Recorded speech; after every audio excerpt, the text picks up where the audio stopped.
In a high interest rate economy, most investors panic. Borrowing costs rise, growth stocks slow down, and market volatility increases. But what if I told you this exact environment could actually make you richer, if you play it right? In this video, we're diving into dividend stocks that could help you build serious wealth even when interest rates are high. And by the end, you'll understand not just what to buy, but how to think like smart money. Let's start with the big picture. When interest rates go up, money is no longer cheap. Companies that rely on debt struggle and speculative growth stocks often take a hit. That's why investors begin rotating into safer, income-generating assets. This is where dividend stocks come in. These are companies that pay you consistently just for holding their shares.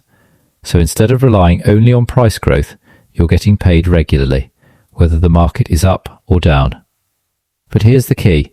Dividend investing isn't just about income. It's about building long-term wealth. The best dividend stocks don't just pay you, they grow those payments over time.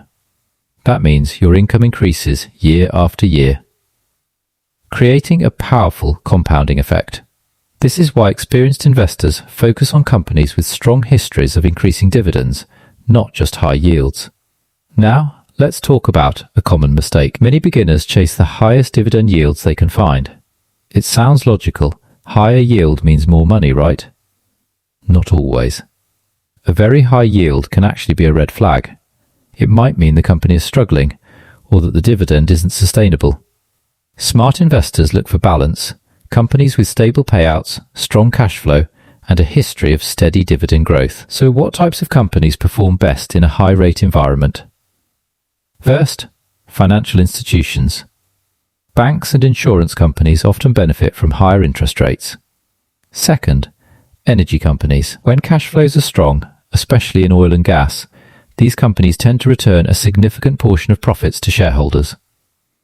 And third, defensive sectors like consumer staples and utilities, businesses people rely on no matter what the economy is doing. Now here's where things get really powerful. Reinvesting your dividends.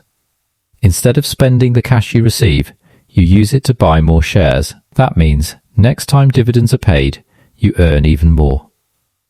Over time, this creates a snowball effect. Your money starts making money, and then that money makes even more money.